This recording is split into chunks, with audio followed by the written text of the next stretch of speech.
আমি মির্জা আব্বাস সাহেবের বক্তব্যটা দিয়ে শুরু করতে চাই। ওনার বক্তব্যটার প্রতি কার কার সমর্থন আছে? 17 বছর গাছের গোড়ায় পানি দিয়েছি আমরা, আর ফল খেয়েছেন আপনারা। এই আপনারা হচ্ছে এই ইন্টারিম গভর্নমেন্ট এবং তাদের সাথে লেয়াজু থাকার রাজনৈতিক দল এনসিপি বা ছাত্র উপদেষ্টা বা আমাদের উপদেষ্টা যারা আছেন। ইভেন এখানে কেউ কেউ বলছেন যে ডক্টর মোহাম্মদ ইউনূস তিনিও একটা বড় বেনিফিটেড হয়েছেন। ওনার নামে থাকা মামলাগুলো ঝরে গেছে। কয়শো কোটি টাকা জানেন, 600 কোটি প্লাস মাইনাস একটা ট্যাক্স ছিল, সেটাও তিনি মাফ পেয়ে গেছেন। ইভেন গ্রামীণ ব্যাংকেও 2000 কেউ বলছেন 29, কেউ বলছেন 35 পর্যন্ত এটার একটা সিস্টেম হয়ে গেছে। আবার গ্রামীণ ব্যাংকের সরকারি যে হস্তক্ষেপ ছিল 20%, সেটা 10% বা 5%-এ নামাই নিয়ে আসছেন।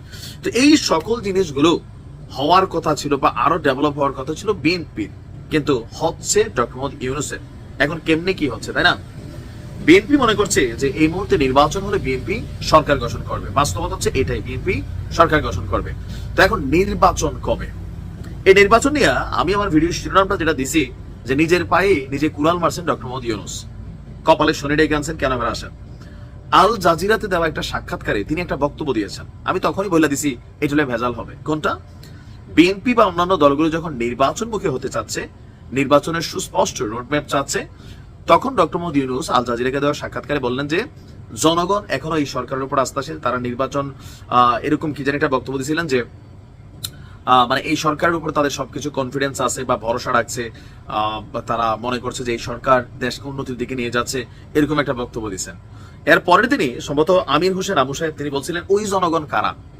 আমি সবসময় বলি এদেশের জনগণ বলতে কোনো শব্দ নেই, আপনাকে চুজ করতে হবে তুমি কি এনসিপির জনগণ, নাকি জামাতি জনগণ, নাকি বিএনপির, নাকি আওয়ামী জনগণ, নাকি মানে যতগুলা রাজনৈতিক দল কম বেশি আছে।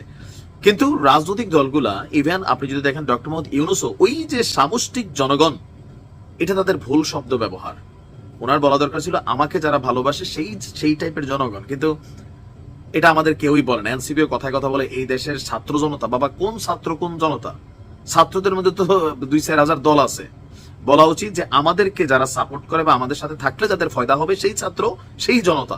কারণ সবাই দলের মধ্যে ওই অ্যাক্টিভিটি দেখায় যাদের এখানে ফায়দা আছে এবং তাদেরকে দিয়ে তাদের মাশাআল্লাহ হয়তো ইনকাম চলে। কারণ পলিটিক্স একমাত্র জিনিস বাংলাদেশে রাতারাতি আপনার পয়সা আসমান থেকে ফাইরা ইনা দিবে। আপনি দেখেন হান্নান মাসুদ, ওয়াও, হ্যাঁ, তারপর আপনি দেখেন নাহিদ, ওয়াও, আসিফ, ওয়াও, হ্যাঁ, এরকম প্রত্যেকের কিন্তু ওয়াও অবস্থান হয়ে গেছে।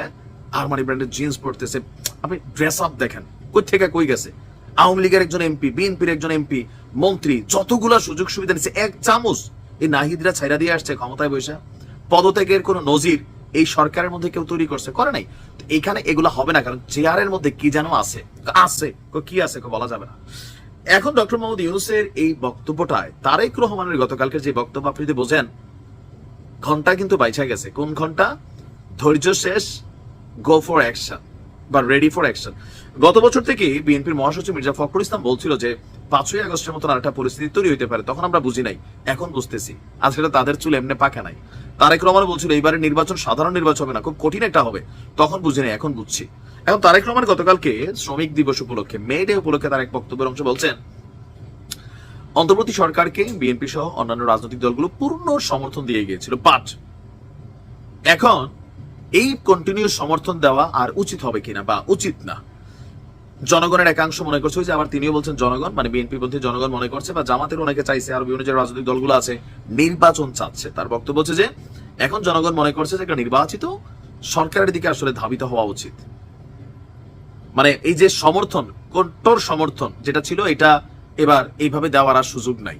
তো সুযোগ নাই মানে কি? আপনি দেখেন বাংলাদেশের যে কোনো রাজনৈতিক দল ক্ষমতা গ্রহণের মানে 4 দিন পর থেকেই বিরোধী দলের ঠেলায় একটা ঝামেলায় পড়ে থাকে। কিন্তু ডক্টর মোহাম্মদ ইউনূস একমাত্র ব্যক্তি যিনি গত 8-9 মাস প্রত্যেকটা রাজনৈতিক দলের প্রত্যেকটা সদস্যদের সমর্থন পাইছেন। এখন সমর্থন না পাইলে কি হবে? অনেকে মনে বিষয়টা বোঝেন নাই।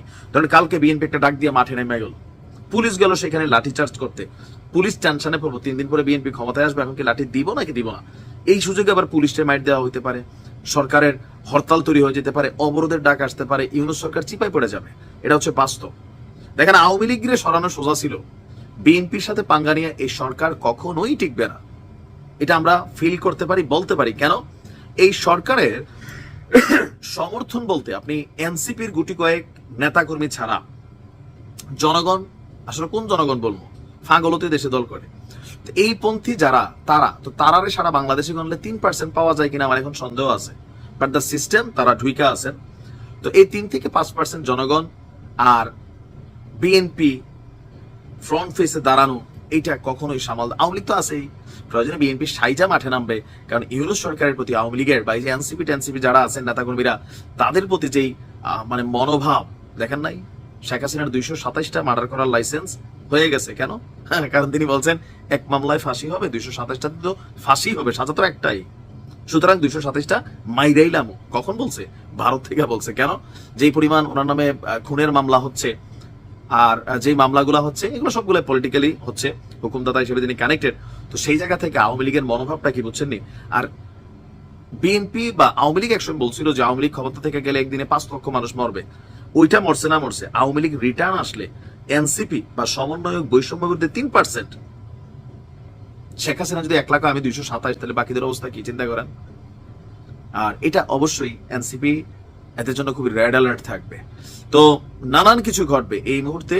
বিএনপিকে ওভারটেক করা সরকারের পক্ষে সম্ভব না। আমার ধারণা ডিসেম্বরের মধ্যে নির্বাচন আসলে হইলেও হয়ে যেতে পারে। আর ডক্টর মাহমুদ ইউনূসের এই বক্তব্যগুলোকে রাজনৈতিকভাবে যারা আছেন তারা খুবই টেনশনে পড়ে যান যে আসলে উনি চাই কি। ওনার বক্তব্য তো উনি আরো দীর্ঘদিন ক্ষমতায় থাকার চিন্তা। সংস্কার কোথায় হচ্ছে? বিএনপির বরাবরই প্রশ্ন, মানে কি সংস্কার হচ্ছে? আমরা কাগজ কলমে শুনতেছি সংস্কার, বাট হোয়াট? হ্যাঁ, অনেকে পয়সাওয়ালা হয়ে গেছে সংস্কার করে, যেমন চপ্পল পরা লোকেরা এখন আরমানি ব্র্যান্ডেড জিন্স পরে, সিম্ফনি চালায় না, পোলাপেন আইফোন 16 প্রো চালায়।